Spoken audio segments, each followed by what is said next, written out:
Welcome back to the JAKIB Media pregame show, coming to you from Ocean Casino Resort in Atlantic City. Mark Farzetta, Derek Gunn, and of course Seth Joyner. John McMullen will be joining us momentarily from Lincoln Financial Field. Rain is expected throughout the game today, as you might expect, so it's going to come down to a lot of the ground game and the ground attack, and whether or not Jalen Hurts can manipulate this offense to move the ball downfield to continue what he has been able to do to become the NFC Offensive Player of the Month for the month of September. A fine start, or the early goings of this season. A fine start? Fine start. That's it? Well, you want me to get into the MVP conversation now?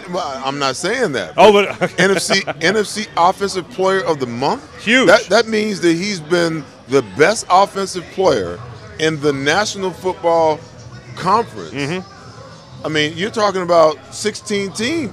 That's true. Yes, Come on, sir. man. Let's give him a little more love than that, man. I mean, that's pretty darn good. I mean, wildly impressive. Yes. You only get what, 4 or 5 of those? Yes. And back in the day, it was a big deal to be the NFC Defensive or Offensive Player of the Week. You're talking about the whole month, man. And how about Brandon Graham just getting last week his Defensive Player of the Week? Oh. First time that's ever happened. Just the Defensive Player of the Week. It's incredible. But we'll get more information, of course, on this game. And a big person, a person that the Eagles will miss in a big way, especially today when taking on a big 3 in wide receivers. And we'll also find out what's going to happen with the 1 wide receiver when it comes to the Jacksonville Jaguars today. But John McMullen joins us right now from Lincoln Financial Field. John, I'm talking about Avonte Maddox. What are the Eagles going to do with Avonte Maddox not being able to play in today's game due to an ankle injury? Yeah, they have a number of options. It's kind of interesting, guys. They can go a lot of different ways. Chauncey Gardner-Johnson, you could argue, hey, the slot might be his best position, really. Came over, that's what he played well with the New Orleans Saints. Kind of struggled a bit at safety, one of the few Eagles that have struggled early in the season. They could move him there. They could start Kayvon Wallace, who has an intimate knowledge of Trevor Lawrence when they were back as teammates at Clemson together. They could go that route. They could kick Zach McPherson, their sort of 4th cornerback inside. A lot of people think that's his natural position anyway. Or they could use Josiah Scott, who's the backup. So Jonathan Gannon has a number of cards he can pull, but that's a big loss. Avonte Maddox has played very, very well this season. And Christian Kirk, arguably, is the Jags' best offensive weapon, and he does most of his work from the slot. So that's a big injury to keep an eye on this particular game. All right, John, I'm going to tap into your meteorologist expertise. I saw about an hour ago you tweeted out a picture of the field with the tarp on, and there was a lot of water on the field. I'm assuming the tarp is already off by now. But take into consideration also the wind gust, how much do you think it could affect not just the passing game, but the punting and kicking game as well? Yeah, the wind, you hit the nail on the head, Derek. That is a bigger issue than the rain. You know, somebody like Aaron Rodgers always says, it's a bigger, that helps the offense, rain. If you think about, especially when you have good route runners. The Eagles have good route runners at receiver. As an offense, you know where you're going. As a defense, you don't. But when it's windy, quarterbacks want no part of that. And you got gusts supposed to be up to 30 miles an hour. We'll see how it goes. Right now, it's not looking great. If you guys can see, there was a little bit of a lull earlier, but it's supposed to rain pretty consistently throughout the game. Maybe a lull here and there, but the wind is what I would keep an eye on. And the kicking game as well. Obviously, you have the open end here at Lincoln Financial Field, a little bit of an open end that creates some issue with winds. Nick Elliott has talked about it before. So you got to see which way the football is going. Maybe you're apt to try a decent-sized field goal on one side of the field, but not the other. This is a weather game, guys. This is going to be a weather game. So whoever handles that better is probably going to win the game. Everybody says who has the advantage.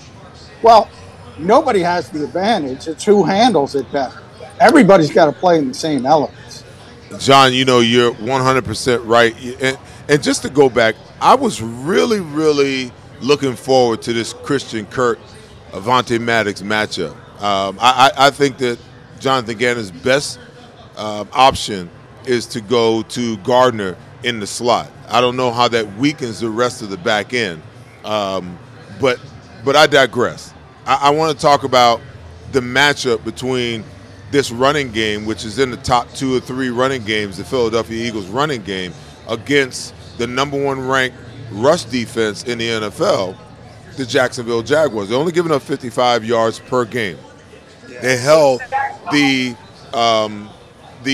rush champion from last year in week 2 to 54 yards total running, in week 2, Jonathan Taylor, excuse me. Something's got to give, because if the wins persist the way that they are, then you're going to have to run the football. And it's going to be a war of attrition as far as, both defenses are concerned. I mean, you got James Robinson on one side averaging 4.5 yards per carry. Travis Etienne is averaging 4.3 yards a carry. And then you look at the Philadelphia Eagles averaging 150 yards per game with Miles Sanders leading the way. Something has to give, because this game might come down to the team who's able to run the ball the best today. Yeah, you're right, Seth. And Jacksonville, as you mentioned, 55 yards a game on the ground. The Eagles, we all know they can run the football. Interestingly, they had a little bit of an issue in Washington, and we were all kind of shocked by that, I think. And, anytime you say over under 55 with the Eagles, I'm going to go over, because Jalen Hurts might go for 55 himself, especially in this type of game. So he's that vaunted +1 in the running game. Now, when you talk about just the running backs, I think that's where it might shift to advantage Jaguars, because James Robinson is a north-south runner. I don't think the Eagles have that type of runner. Miles Sanders, we know, apt to bounce it outside a little bit. Maybe he's gotten a little bit better. Kenny Gainwell's not a power back. Austin Scott's not going to be available. We're going to get probably our first look at Trey Sermon, so maybe that helps a little bit. But I think Jalen Hurts is the difference in that part of it. And I think Jalen Hurts' impact on the rushing game will be advantage Eagles and shift it in that column. Gotcha. John, we talked about it a little bit earlier in the show, talking about Mike Caldwell and his knowledge of Jalen Hurts being on the coaching staff with Todd Bowles last year for that playoff game. How much do you think that's going to factor into today's game plan from a defensive standpoint for the Jacksonville Jaguars? Yeah, I think it is. And I'm looking forward to it, because I want to see Jalen Hurts challenged. I've been very surprised that teams didn't look at Todd Bowles' game plan from the playoffs last season and tried to replicate it. Maybe you can't, because maybe you don't have Vita, maybe you don't have Devin White, Levante David linebackers that can run from sideline to sideline. But I have news for you. This is a talented defensive front. The other Josh Allen, people don't know him because he plays in Jacksonville. He's a dominant player. We know Trayvon Walker is the #1 overall pick for a reason. They're playing very, very good up front. And I think Mike Caldwell's going to dip back to last year, understands what Todd Bowles did to Jalen Hurts, and at least force him to prove that he's made some correction. He's evolved from that. Because I've seen this soft zone that a lot of people criticize the Eagles defense for playing, and I see Jalen Hurts throwing to open receivers. I want to see him challenged, and I think he's going to be challenged for the first time today. Hey, John, Jacksonville all of a sudden has become one of the talks of the NFL, getting off to a 2-1 start. Could have been 3-0 at this point. I thought Jacksonville was at least a year away from being a team to be reckoned with. But when you look at who's at the helm of this team, and Doug Peterson, he had the same MO when he came in here and took over an Eagles team that was at the bottom and slowly worked his way up. Can you talk about how Doug Peterson has so much influence on players and why players gravitate towards Doug? Well, he's a player's coach, a little bit different. Typically, Gunner, when you make coaching changes in this league, you typically go from one extreme to the other. When you have a player's coach, you typically go to more of a disciplinarian. The Eagles went player's coach, because Nick Sirianni's a player's coach as well. Yep. But I think, when you compare those two, Doug's more of an old school vibe. He wants to practice a little bit more. The practices may be a little bit more difficult. from a physical standpoint. But from a player's perspective, and you know this, D-Gun, they love Doug Peterson. Yeah. They loved him, and especially the veteran players. He held everyone accountable, but he gave them sort of a long leash and respected them as players and men.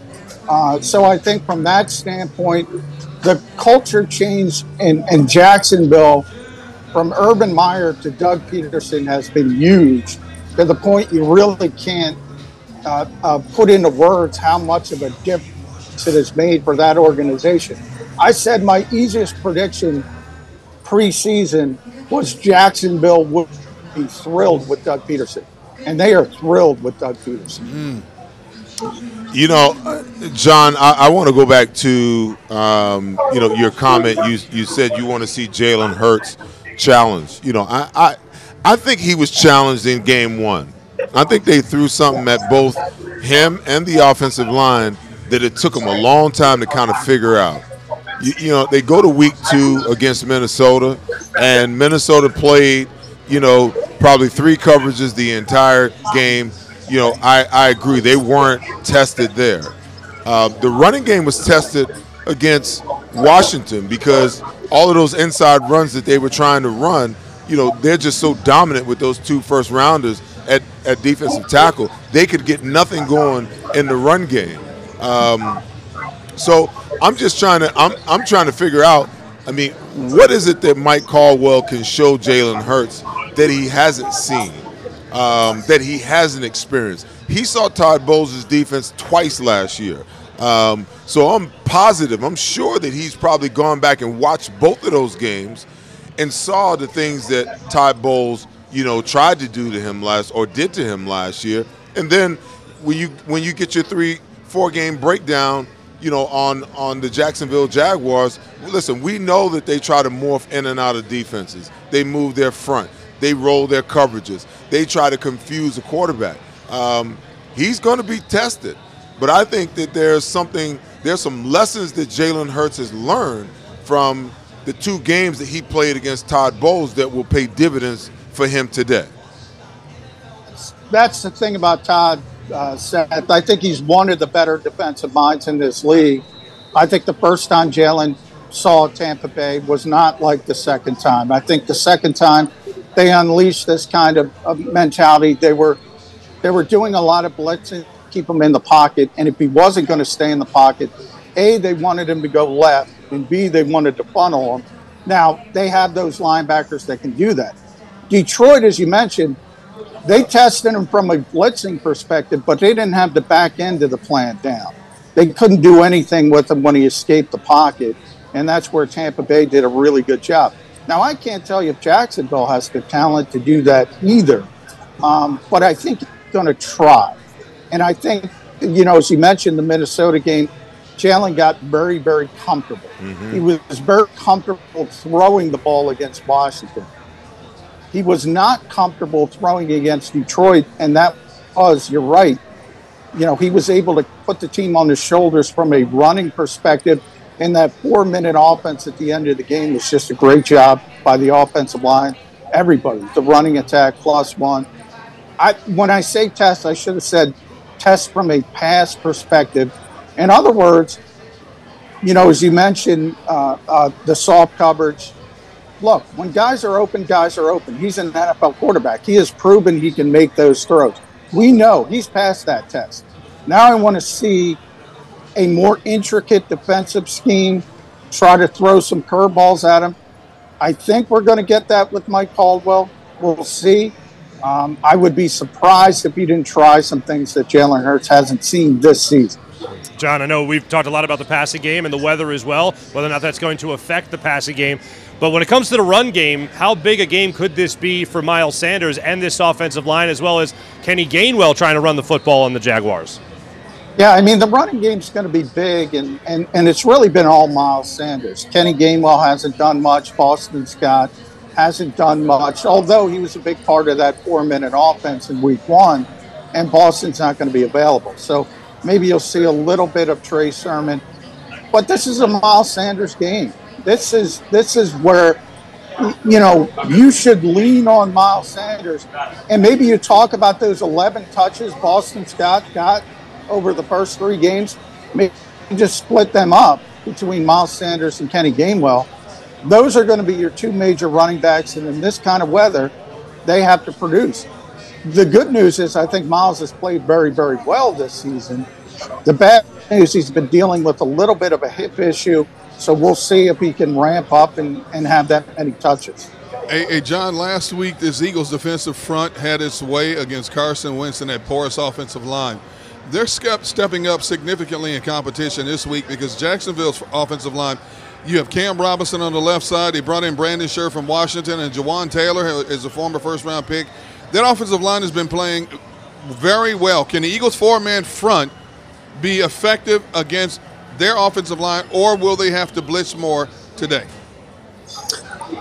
Well, you know, I think it's a big Fletcher Cox, Javon Hargrave again, because the Jags are going with a rookie center. Luke Portner has played pretty well, but he's a 3rd-round pick and obviously hasn't played a ton of football yet. So in theory, you mentioned Cam Robinson, you mentioned Jawan Taylor. They have pretty good tackles.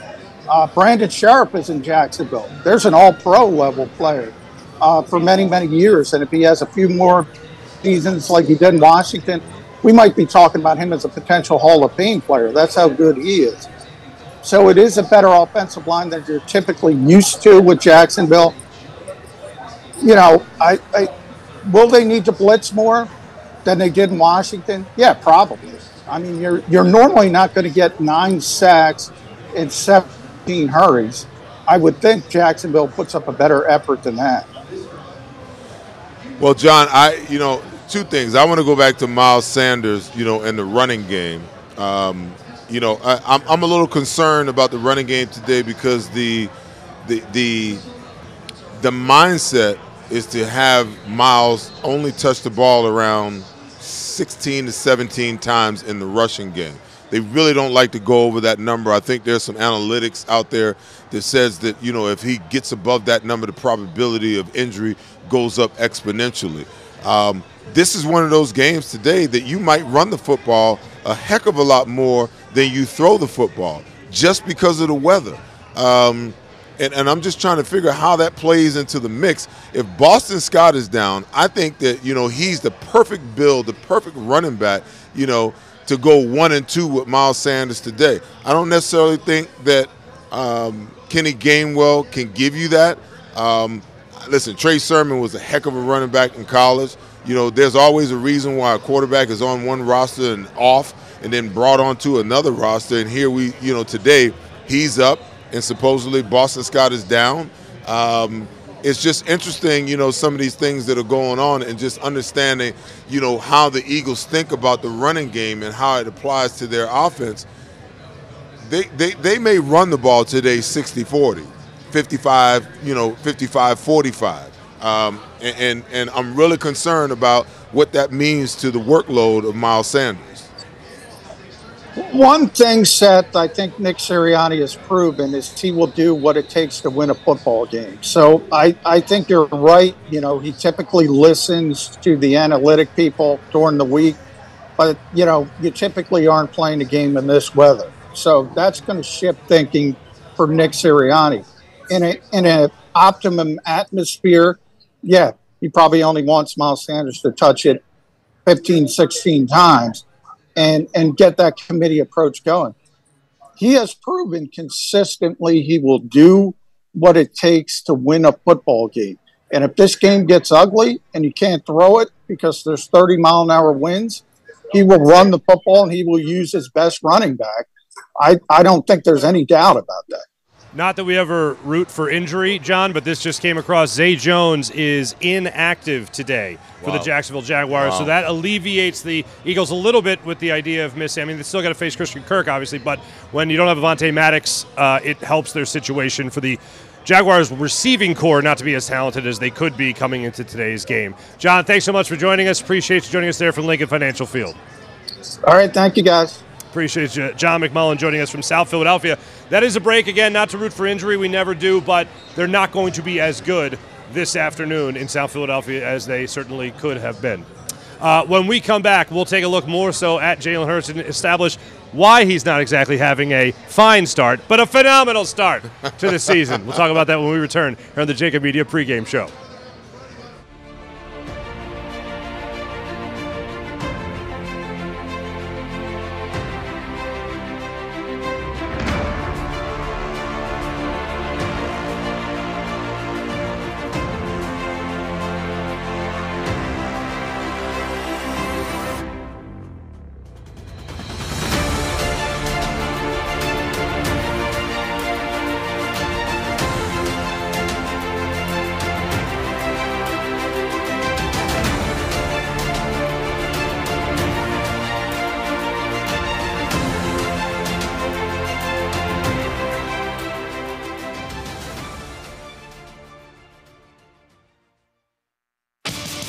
The greatest fan.